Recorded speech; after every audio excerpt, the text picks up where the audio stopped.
కాకపోవడంతో విచక్షణ కూడా కోల్పోయింది. ఏం మాట్లాడుతున్నాడో ఎందుకు మాట్లాడుతున్నాడో నాకైతే అర్థం కాలే.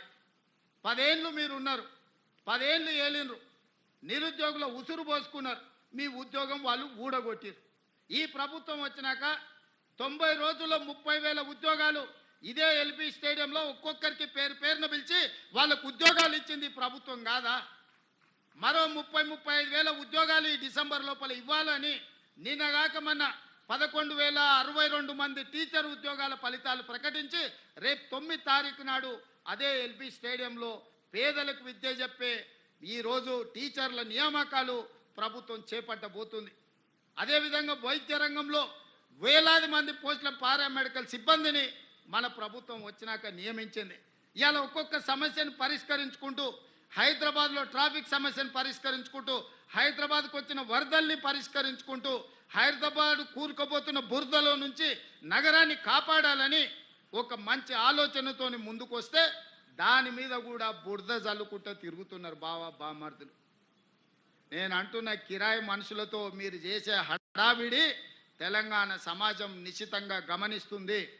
ఇవాళ పేదలకు అన్యాయమైందని ఏడుస్తున్నారు కదా.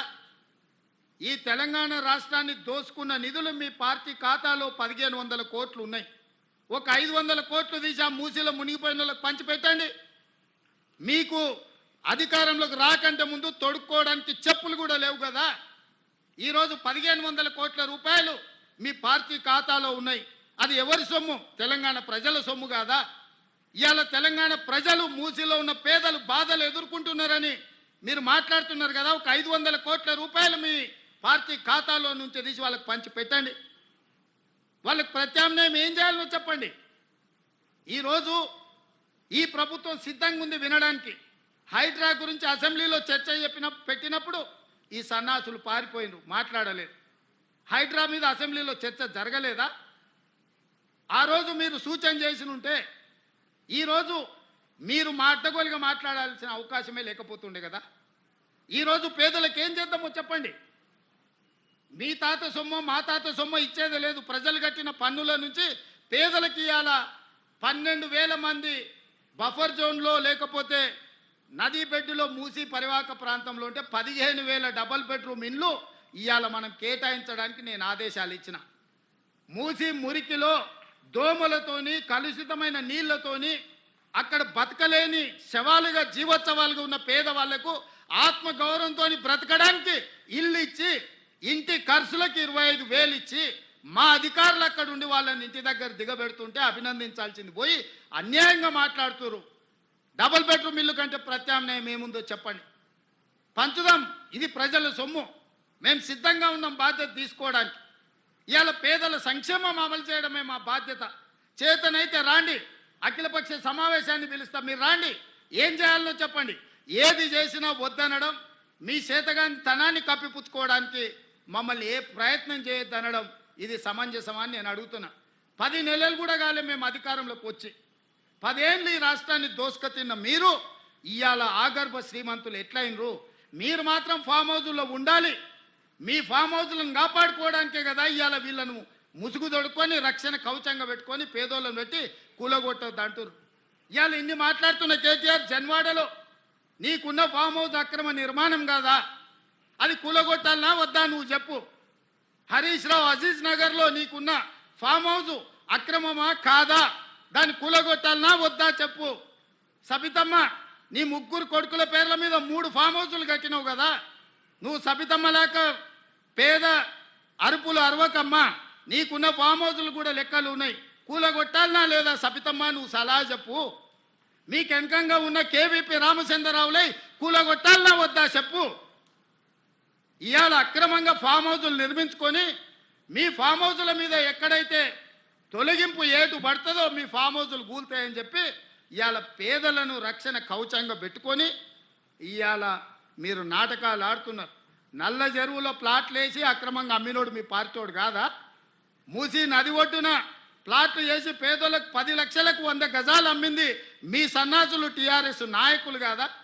ఇవాళ 100 గజాలు 10 లక్షలకు నల్ల చెరువులో సున్నం చెరువులో ఇవాళ మూసి నది ఒడ్డున మీరు ప్లాట్లు చేసి అమ్మి ఇవాళ ప్రభుత్వ భూమి అని తేలంగానే వాళ్ళు ఎక్కడ మిమ్మల్ని చొక్కా పట్టుకొని మా పైసలు మాకు వాపసు ఇవ్వమని అడుగుతారో అని చెప్పి ముందే పార్టీ కార్యకర్తల్ని ఉసిగొల్పి ఈరోజు ఈ ధర్నాలకు దీక్షలకు తిరుగుతున్నారు. ఇవాళ మూసీలో వచ్చిన వరదలు తెలంగాణ రాష్ట్రాన్ని, హైదరాబాద్ నగరాన్ని ముంచేస్తలేవా? మరి వాటికి పరిష్కారం ఎట్లా? నాకు తెలియదా? ఇవాళ కొంతమంది పేదలు ఇండ్లు తీస్తే వాళ్ళకి దుఃఖం ఉంటుంది, వాళ్ళకి బాధ ఉంటుంది, వాళ్ళు కొంత ఆవేశంగా మాట్లాడతారని నాకు తెలియదా? రాజకీయంగా లాభమో నష్టమో ఉంటుందో నేను అంచనా వేయలేనా? 20 ఏళ్ళు ప్రజాక్షేత్రంలో ఉన్నోని, ప్రజలలో తిరిగినోని, పేద ప్రజల కష్టమేందో తెలియకుండానే తెలంగాణ రాష్ట్రానికి ముఖ్యమంత్రి అయినా. కానీ నగరాన్ని కాపాడుకునే బాధ్యత మన మీద లేదా? మీరు ఆలోచన చేయండి.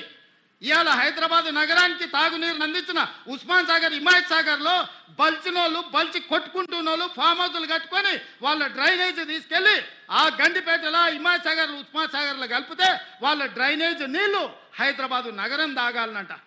ఈ నా కొడుకులు చెప్తున్న భాష గది. ఇవాళ ఆ ఫామ్ హౌస్ చుట్టూతో కట్టుకున్న ఇల్లు ఎవరివి? కేటీఆర్కు లేదా? హరీష్కు లేదా?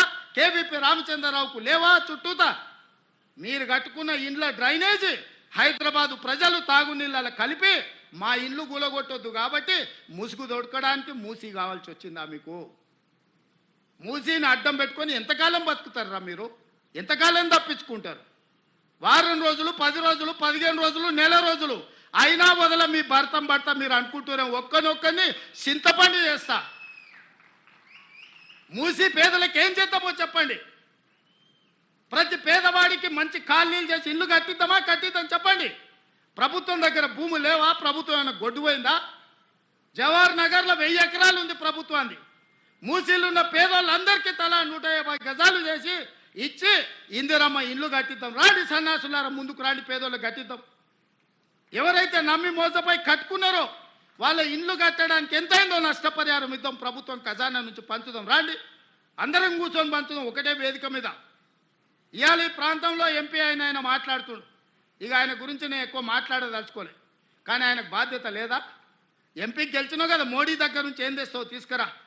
గుజరాత్లో అహ్మదాబాద్లో సబర్మతి రివర్ ఫ్రంట్ నరేంద్ర మోడీ కట్టుకోవచ్చు అంట, కానీ నరేంద్ర మోడీకి ఊడిగం చేస్తాడంటే కానీ మూసీ రివర్ ఫ్రంట్ మాత్రం తెలంగాణలో కట్టొద్దంట.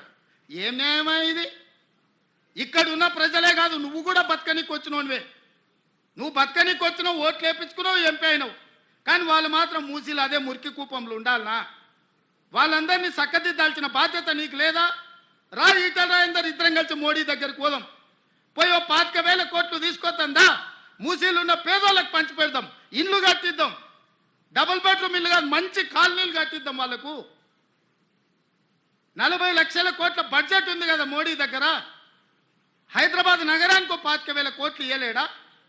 చేబెల్ల మీరే గెలుస్తారు, సికింద్రాబాద్ మీరే గెలుస్తారు, మల్కాజ్గిరి మీరే గెలుస్తారు, మెదక్ మీరే గెలుస్తారు, నగరం చుట్టూతో మొత్తం మీరే గెలిచింది కదా ఈటల రాజేందర్ గారు. మోడీ దగ్గరికి వెళ్ళి ఏం తెద్దామో రాపోదాం. నాకేం బేసిజాలు లేవు. రాజేందర్ గారు రండి సచివాలయానికి, ఏ ప్రతిపాదన తెస్తారో తీసుకురండి. కేటీఆర్ హరీష్ రావు మొదటి రోజు మాట్లాడతారు, తెల్లారా జిరాక్స్ కాపీ తీసుకొని ఈటల రాజేందర్ మాట్లాడతారు. ఏందా ఈ భాగవతం? ఏమనికి అర్థమైతే లేదా? 10 ఏళ్ళు వాళ్ళతో మంత్రుండి నువ్వేం వెలుగబెట్టినావు తెలంగాణ సమాజం గమనిస్తలేదా? గౌరవం పెట్టుకోండి రాజేందర్ గారు. మీరు మిమ్మల్ని గౌరవించాలనే మేము అనుకుంటున్నాం, కానీ మీరు ఆ గౌరవం నిలబెట్టుకునే పరిస్థితి లేదు. మీరు పార్టీ మారినరు, వేరే పార్టీ ఎంపీ అయినరు, కానీ పాత వాసన మాత్రం మీకు పోతలేదు. ఆ గత్తర వాసన అట్లనే మీతో కొడుతుంది, గత్తు వాసన. నేను ఇవాళ సూటిగా వారికి సూచన చేస్తున్న ఈటల రాజేందర్ గారికి, మూసీ పరివాహక ప్రాంతంలో ఉన్న పేదలకు ఇళ్ల పట్టాలతో పాటు ప్రధానమంత్రి ఆవాస్ యోజనలో ఇల్లు కట్టిద్దాం. మీరు రాండి, నరేంద్ర మోడీ దగ్గరికి వెళ్దాం, నేను వస్తా, నా మంత్రివర్గాన్ని మొత్తం తీసుకొని వస్తా. మాకేం బేసిజాలు లేవు నరేంద్ర మోడీ గారిని కలవడానికి. వారు ఈ దేశానికి ప్రధానమంత్రి. మనం లక్షల కోట్ల రూపాయల కేంద్రానికి పన్నులు కట్టినాం, 25,000 కోట్లు ఆయన దగ్గర తీసుకొద్దాం, మీరు రండి. అదేవిధంగా హరీష్ కేటీఆర్ కూడా నేను చెప్తున్నా, మీరు ప్రతిపక్షం అంటారు కదా, రండి సచివాలయం 4 రోజులు కానీ లేవకుండా కూర్చుందాం, చర్చ చేద్దాం. చెరువులు ఆక్రమించుకున్నోడు ఎవడు? చెరువులు ఆక్రమించుకున్న వాళ్ళు ఎవరు?